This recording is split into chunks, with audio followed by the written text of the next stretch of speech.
Emma's day had already been exhausting.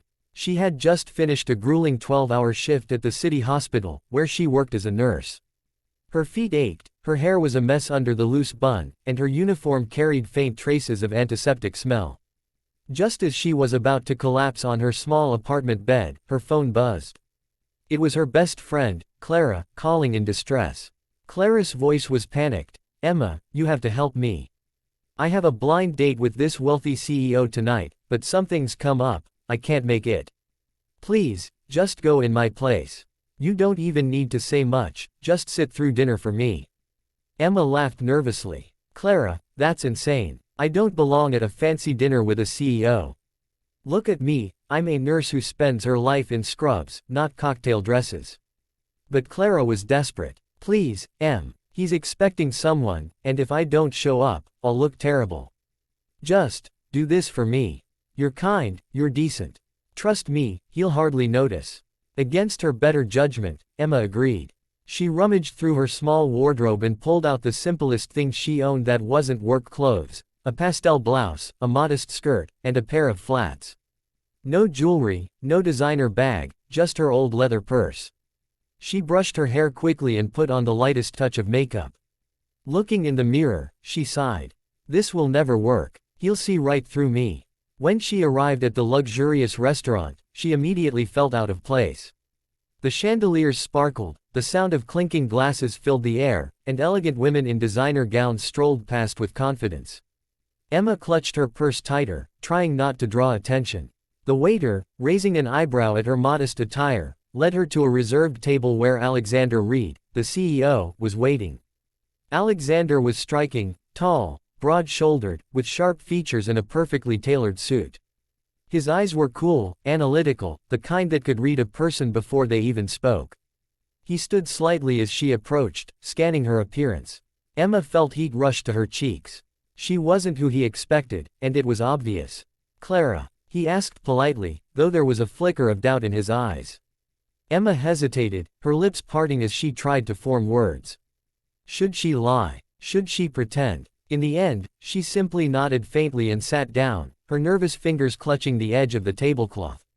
Alexander studied her for a moment longer but said nothing, motioning for the waiter to pour wine. As she took her first sip, Emma couldn't shake the feeling that she was an imposter in someone else's world.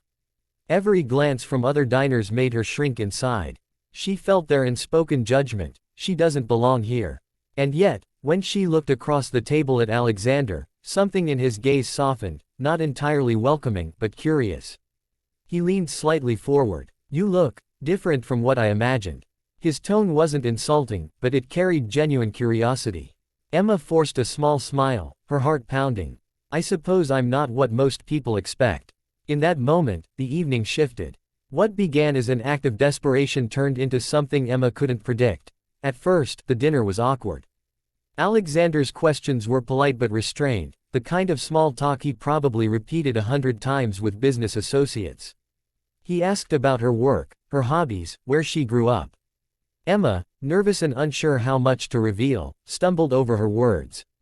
She thought about pretending to be Clara, about crafting a glamorous story to impress him. But when she looked into his steady eyes, she realized she couldn't lie. Taking a deep breath, Emma confessed softly, "I should tell you the truth. I'm not Clara. I'm her friend, Emma. She couldn't come tonight, and I shouldn't have agreed to this, but I didn't want you to be stood up." Alexander leaned back in his chair, his brow furrowing in surprise. A silence stretched between them, broken only by the soft notes of piano music drifting through the restaurant. Emma braced herself for his anger, for him to stand up and walk away. Instead, something unexpected happened. Alexander's lips curved into a faint smile. "You're honest," he said finally. "That's rare." Emma blinked, caught off guard. "You're not upset." "Upset?" Alexander chuckled softly. "No." "Shocked, yes. But I've had plenty of dinners with women who tried too hard to impress me with their wealth or connections. Honesty is refreshing." Encouraged by his calmness, Emma relaxed a little. When he asked about her life, she spoke openly about being a nurse, about her long shifts, the emotional toll of caring for patients, and the quiet pride she felt in helping people even when it left her exhausted. She admitted she struggled financially, sometimes skipping meals so she could pay bills. She even laughed at her clumsiness at work, recounting a time she accidentally tripped while rushing down the hospital corridor. Alexander listened intently. His usual guarded expression softened with every word. For years, he had dined with people who spoke only of expensive vacations, luxury cars, and superficial gossip. But Emma's words carried something genuine: humanity. The waiter brought their meals, plated like works of art. Emma hesitated, unfamiliar with the fancy dishes. Alexander noticed her discomfort and quietly explained what each item was, without judgment. When Emma tasted something she didn't like and made a funny face, Alexander laughed, a real, unrestrained laugh he hadn't felt in a long time. Conversation flowed more easily after that. Emma found herself asking him questions too, not about his wealth or his company, but about his favorite food, whether he liked reading, what kind of music he enjoyed. She wasn't intimidated by his title. To her, he was just a man across the table, someone with stories of his own. By the time dessert arrived, the air between them felt lighter. Alexander realized he had forgotten to check his phone, something he always did during dinners. Emma's presence kept him anchored in the moment, something no other date had managed before. What began as an awkward replacement dinner was turning into something neither of them had expected, a genuine connection. As the evening grew quieter, Alexander found himself sharing something he rarely revealed to anyone. He set his fork down, his voice dropping lower, almost hesitant. "Emma, there's something you should know. I'm a father. A single dad." Emma's eyes widened slightly, but not with shock, more with empathy. "You have a child. A daughter," he said, a faint smile tugging at his lips. "Lila. She's 6. Her mother passed away 3 years ago. Since then, it's just been me and her." He paused, his expression clouding. Most women lose interest when they hear that. They see responsibility instead of possibility.